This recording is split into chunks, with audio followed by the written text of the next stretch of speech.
This build has everything. Good damage, incredible Tonkiness, pretty good recovery. Try to make the build more unique compared to the original Mathil version. The results is speaking for itself. What's up guys? Budget here. Let's see what we got on the damage side. Our skill choice is Viper Strike of the Mamba. When you hit an enemy, you will inflict poison on it, but you can't inflict more than one instance poison on the target. For exchange, this skill deals way more damage than the original one. We will use that mechanic to inflict very high poison damage with one single hit. Stocking a cluster javel notable, namely low tolerance. Poison you inflict on non-poison enemies deal 300% increased damage. The build has 6 of these javel, also taking the poison mastery that doing the same just like the low tolerance. In terms of numbers, we increasing the poison damage 2.1k% damage, which is already sounds insane. But we will not stop there. This league Perfect Agony got reworked. They made it more powerful than the last leagues. To use this keystone we need to reach 100% critical chance, otherwise we will not inflict poison or deal any damage. This is the first big difference how my version is reaching 100% critical chance. Mathil version was using Ungil's Harmony, which is a very big critical chance increase, but let's be real here. If I want to be Tonky, this is not an option for me. So I dropped this amulet for a rare one that costed me like 40c. But the question, how I will reach the critical chance cap? Well, the answer was a cheap Forbidden Flame and Flashable combination. We will borrow from Assassin Ascendancy Ambush and Assassinate Notable. This will gives us 100% more critical strike against enemies that is on full life, and also gives the same effect when the enemy is on low life. That occurs under 50% health. But now, you immediately asking the question, what happens when the boss is not on full life or low life? Well, this will only happen on Uber boss fights, but on harder boss fights we will use Ambush that will immediately give us 100% critical chance no matter what. Our biggest and best multiplier is coming from a secondary source. Using Totem setup we can have 3 of these guys. They will help stack Wither on the bosses, which is 90% chaos damage taken increased by default. So every big boss fights you need to wait a little, around 3 seconds to get 15 Wither stack. In the meantime we will apply 3 different cures. For the first time I will use Alchemist Mark because this is synergized very well for the big poison damage. This pair to lower the enemy chaos resistance, and you know me, a defensive curse as well, and Feeble to lower down the enemy damage by a lot. Also using my signature item Anathema to able to use 3 curses. With all of these things combined, we can just one-tap almost any non-Uber boss, making the most satisfying build I ever played. But you know me, I'm Mr. Tonkiness, and what would a build worth to me without being Tonky? On the defensive side, oh boy, this is where my magic happens. We're using many defensive layers. Let's start the biggest one, or Energy Shield. We will stack Energy Shield, this will gives us the base pool. With using Trickster, this is the only Ascendancy that can scale Energy Shield from evasion rating on the body armor because of the Escape Artist notable. And this league we got new bases that even power than last league. So the base pool is set. Now let's start stacking damage reduction. Trickster making an excellent choice as well because the Spellbreaker notable. Not only it will help us cap our suppression, it will also lower down the damage we take from the spells while on full energy shield. This is coming handy against Uber Sirius Meteor or any big hitting spells. Next is how we deal against physical damage, because if you want to tank Uber Shaper Slam, you will need a big physical damage reduction. Well, we have 23% reduction, also taking 20% less damage from physical damage when we standing still because we using another signature aura that is the Arctic Armor. Also using one single minimum endurance charge that also gives us physical damage reduction and less elemental damage taken because this league it got reworked. Increasing our maximum resistance as well. This will protect us from the high elemental damage, so we can just stand still in the Shaper Beam, take much less damage from Sirius Meteor. We are achieving this with elemental resistance flask. But the problem, how we will sustain these ones if we are not a Pathfinder? This is another signature tag that I added to this build. We have 100% uptime on all of our flasks. We using Tides of Time unique belt with 3 flash charge per 3 seconds. another charge gain on the body armor, and using a few tattoo on the tree for the flask effect duration, and allocating careful conservationist and anointing natural remedies for even more flask effect and flash charge gain. As I mentioned earlier, we have very big recovery as well. This is coming from a pretty cool tech. You notice, we're using one single unique flask, that's the Sorrow of the Divine. It will gives us the Zealot's Oath Keystone effect. That is converting the life regen to energy shield regen. Also give us a unique effect, the life flask can restore energy shield. This is why I'm using a hybrid life flask, so when we stand still in our hideout, we will have 1.6k energy shield regen. Also if we start taking damage, we can just use the life flask, that will gives us another 500 extra recovery. The reason for hybrid flask, because this build cannot leech mana, and when our Arcanist brand starting using the curses, it will deplete our small mana pool. So this occasion I'm using this flask with the mud. Effect is not removed when unreserved mana is filled, but keep in mind, this will not give you the life regen part if you're not taking damage. Making the build Tonky was pretty fun, so thank you Mathil for the base idea. This is the most satisfying dot build that I ever played. This is how all the dot builds should feel like. And with the boss health bars, it's even more satisfying. The build Tonkiness is amazing. Honestly, I was surprised when I tested on stream and why I was making this video. This build is kinda unique as well because of the hybrid life flask tech, I think. I'm not seeing one single build using like this. Overall, the build feels good to play, and you can tank a few things easily and complete all the content that the game has to offer on a reasonable budget. Let's break down the items. The most important part of this build, the dagers. We're using 2 Demon Dager, because this is the highest base that you can use in this build. Global Critical Strike Multiplier Fracture on both.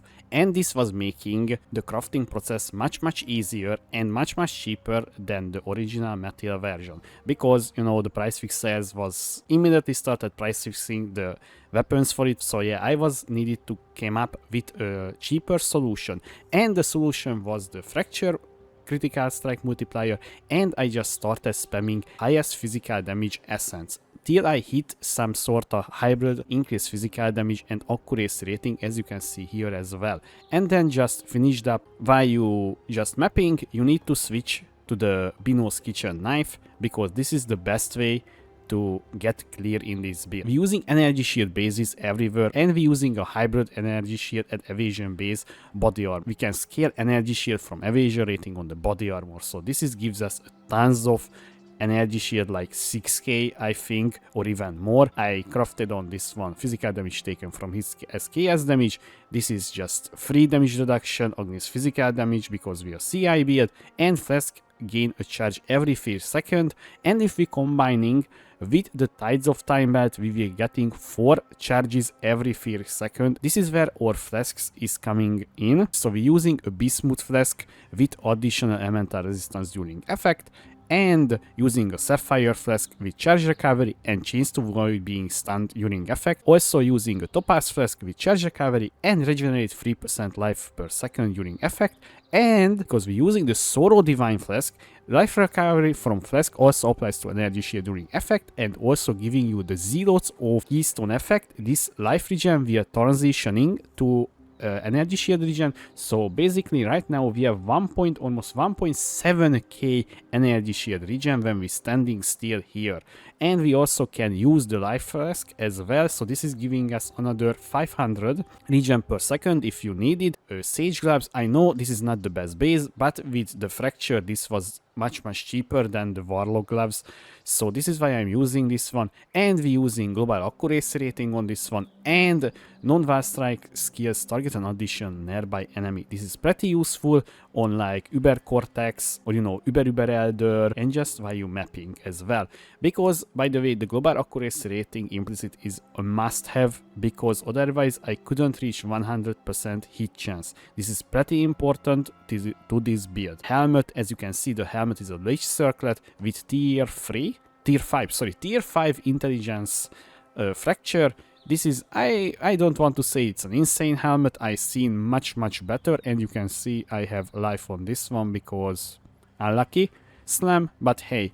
Okay, so accuracy rating craft here, physical damage from hits taken as chaos damage, obviously free damage reduction again, just like at the body armor, and reduce mana cost of attacks. So the boots, warlock boots with movement speed fracture, and I spammed int essences on this one till I hit something like that. This is not even an insane one, I would say, guys. Okay, obviously we need to change to avoid elemental ailments, and avoid elemental ailments implicit on the boots, and change to avoid being stunned as well. So if we combining this one and the flask, this gives us 90% chance to avoid being stunned. This is pretty insane, and we are getting almost, we're using a pretty good ring, by the way. So you can see strength, intelligence, and percentage maximum energy shield as well, and non-channeling skills has -7 to total mana cost. This ring was made by me, and I just spammed, as you can see, int essence on this one, increase the quality with attributes catalyst, and this is how I got this one. We're using Anathema, as I said earlier. We're using this one for the little maximum energy shield, intelligence, and also your curse limit is equal to your maximum power charges. So basically we're bypassing the one curse limit with this ring, and also you don't need to generate power charges, so do not worry about that one. And I have the amulet, as I said. We're not using the Ungear's Harmony, unlike, you know, Mathil was using. We're using this one with tons of intelligence, crit multi, maximum energy shield, percentage maximum energy shield, and minimum endurance charges, and anointing natural remedies to give ourselves increased flask effect and increased flask effect duration. So this is the gear that we're using. The Pantheons looks like this. I'm always using Soul of Solaris because 6 additional physical damage reduction while there is only one nearby enemy. That's pretty useful against like Shaper, Awakener, Searing Exarch, Maven. Also I upgraded this one. 8% reduce elemental damage taken if you haven't been hit recently. Again, it's pretty useful on Uber Cirrus Meteor because the Cirrus Meteor casting time is long, I think longer than 4 seconds, so you basically it will have almost up. So do not worry about that. And also the main reason I'm using this one, take no extra damage critical strikes if you taken a critical strike recently. This is pretty useful on maps with high critical chance. I'm looking at the tier 17 maps that can roll like 1k extra critical strike chance and tons of critical multiplier. So this is making us crit immune. And we're using for boss fights Soul of Tukoma, 3 additional physical damage reduction per second if you've been stationary. This give us 9%, and also I upgraded regenerate 2% life per second while stationary. And because of the Sorrow Divine Flask and the Zealots of combination, we were getting 2% energy shield regen. But on maps Soul of Rarakesh reduce physical damage over time taking by moving. This is pretty good dealing against big bleeds. About the flask again, change your life flask to a Quicksilver flask while mapping because we have enough recovery on maps just like that. So the Quicksilver give you pretty significant amount of movement speed. The passive tree looks like this. So basically we're using 6 medium cluster javel with low tolerance. You can see here low tolerance, everywhere low tolerance. And also notable, we're using one single medium cluster with brewed for potency, guys. And the way I crafted these javels, I don't know if you believe in me, but I was just using Scour and Orb of Bindings till I hit this, because every single one is giving me pretty good stats like, you know, intelligence, mana, elemental resistance, strength, and you know, damage over time, attributes, so many good useful stats for us. And very important, you need odds for passive skill. Do not use 5, because if you're using 5 it will be look like different and you cannot take like this. Okay, so trust me on this one, you need 4 passive. So, and obviously we're using 2 large cluster voices odds, 5 small passive skill which grants nothing, and we're using here as well, just like the original Mathil version. And okay, so let's start the unique javel. So we're using Ancestral Vision. This is giving us, you know, elemental elements immunity. Using rare javel here, another rare jewel here as well with critical multiplier and little lighting resistance for now. And also I need to mention, you need 9% flask effect duration or a little, so you need flask effect duration, okay, on the jewels. Till in POB we have said on your 4 flask 100% uptime, otherwise this build will very very clunky and you sometimes die because your resistance will be near 0, because I'm getting all of my resistance, you can clearly see, from the flask, just like that. You can clearly see. So if you doesn't have 100% uptime, your resistance will look like this, okay guys? So please make sure it has 100% uptime in the POB. Okay, so let's continue. The next one is another rare jewel, corrupted blood immunity, and it gives me tons of dexterity and also again flask effect duration. Obviously here we using the big old light of the meaning with passive skills in radius, also grants 3% energy shield. This is gives us almost 2k energy shield. This is, I would say guys, it's a pretty important piece. Because yeah, this zone is just, look at this, how many notables we have here. So this is pretty huge energy shield boots. And also, and honestly guys, so I was purchased this one many weeks ago for 6 divine. I know now it's a little bit more like 40 divine, but hey, this jewel is just a must have if you planning to play any sort of energy shield build easily. We're using a Watcher Eye with increased energy shield recovery while affected by discipline and regenerate energy shield per second while affected by discipline. And guys, I would say if you want to play this build, you just need just one modifier, and that's the regeneration. I just was able to get this jewel for 1 divine. Literally I paid for 1 divine this bad boy, and this is gives us tons of recovery and yeah, and that energy shield as well.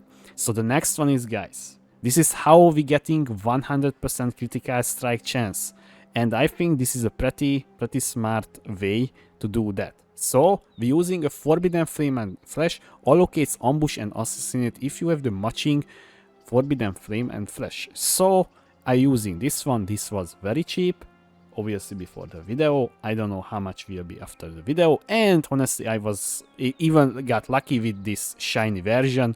It doesn't do anything better than the original version, so do not worry about that. Gems, so we're using Viper Strike of the Mamba here. We're using Awakened Void Manipulation, Awakened Added Chaos Damage, Awakened Unbound Ailments, Awakened melee physical damage support, and Awakened element support. Tons of Awakened gems, right? Okay, so in the gloves, Alchemist Mark, Enfeeble, this is our defensive curse, Despair, and Arcanist Brand. In our boots, Multiple Totem, Spell Totem, Faster Casting, and Wither.